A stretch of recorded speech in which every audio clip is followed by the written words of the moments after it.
पंडित रामकिंकर उपाध्याय जी द्वारा रचित राम राज्य का स्वरूप की श्रृंखला को आगे बढ़ाते हैं और आज यह जानने का प्रयास करते हैं कि प्रत्येक वक्ता की बोलने की अपनी कला होती है।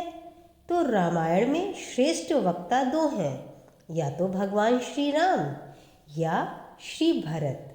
गोस्वामी जी से किसी ने एक बार पूछा कि दोनों भाषणों की यदि तुलना की जाए तो दोनों के भाषणों में क्या अंतर है। पहले तो गुरु वशिष्ठ के भाषण की प्रशंसा करते हुए गोस्वामी जी ने कहा, गुरु वशिष्ठ के भाषण की विशेषता यह है कि भाषण में वे 3 बातों का बड़ा ध्यान रखते हैं। 3 बातों को संभाल कर बोलने की कला गुरु वशिष्ठ के भाषण में है। समय समाज धर्म अभिरोधा, बोले तब रघुवंश पुरोधा।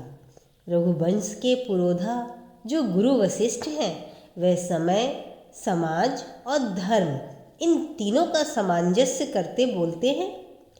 और भगवान श्री राम के भाषण के लिए गोस्वामी जी ने कहा, बोले बचन विगत सब दूषण, मृदु मंजुल जनु बाग विभूषण।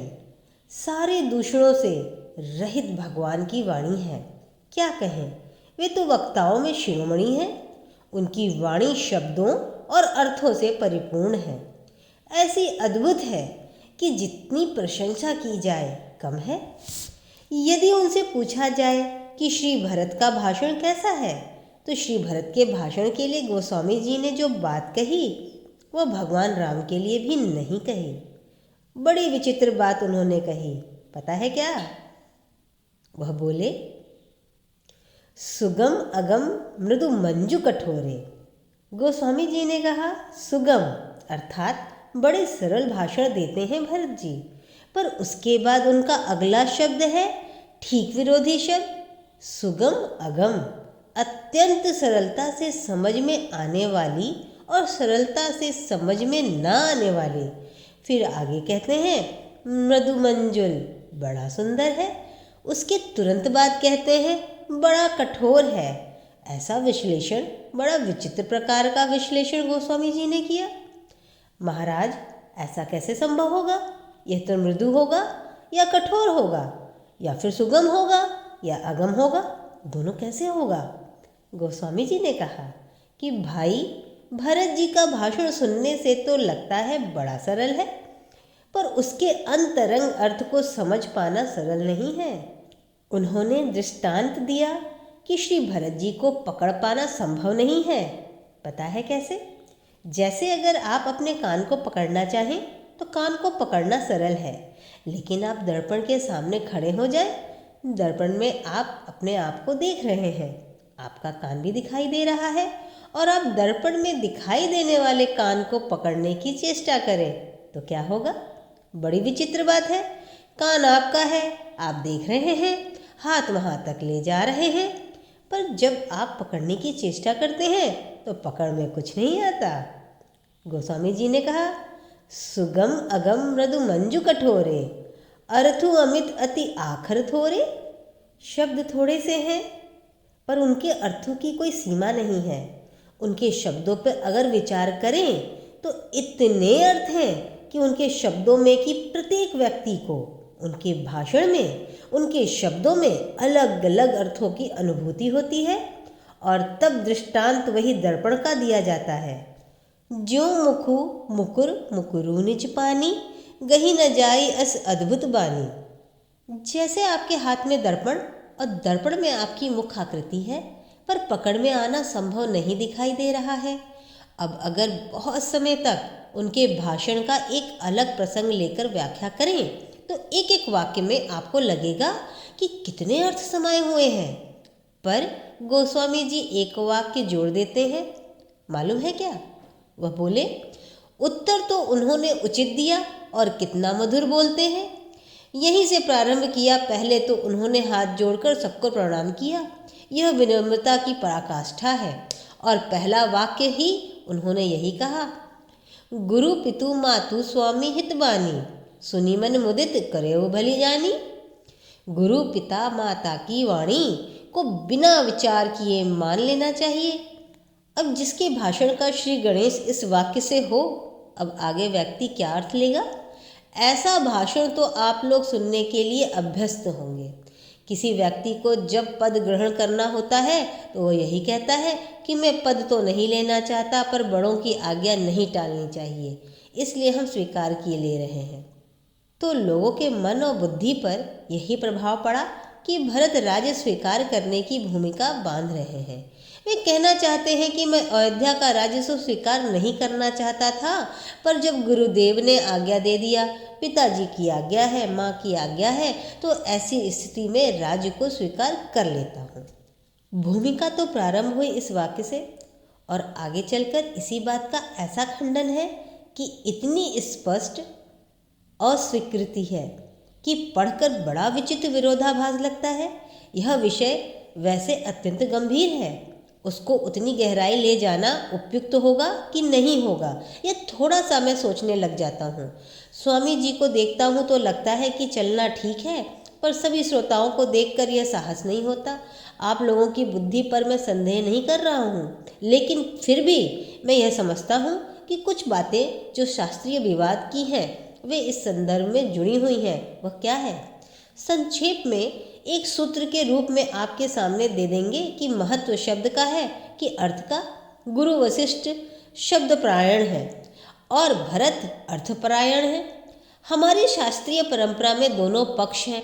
यह जो वैदिक परंपरा है वह शब्द प्रधान है, और जो भक्ति परंपरा है वह अर्थ प्रधान है। वैदिक परंपरा की मान्यता यह है कि शब्द अपने आप में परिपूर्ण है, इसलिए वैदिक मंत्रों के विषय में अर्थ विचारणीय नहीं है। यह मानते हैं कि वैदिक शब्दों का उच्चारण शब्दाश्य अगर ठीक ठीक कर दिया जाए तो उतने मात्र से ही संकल्प की सिद्धि हो जाएगी, इसलिए जो कुछ है वह कुछ शब्द ही है। इस विषय में बड़ा विस्तृत विश्लेषण किया गया है, शब्दों को बड़ा महत्व दिया गया है।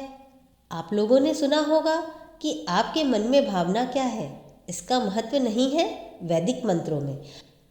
आपका उच्चारण ठीक हो रहा है कि नहीं, महत्व इसको दिया गया है। बड़ा प्रसिद्ध दृष्टांत श्रीमद् भगवत गीता में आता है। त्वष्टा इंद्र से रुष्ट हुए और रुष्ट होकर उन्होंने एक यज्ञ किया। उस यज्ञ में उनका संकल्प था कि ऐसा पुत्र हो जो इंद्र को मारे, परंतु उच्चारण में थोड़ी सी त्रुटि हो गई।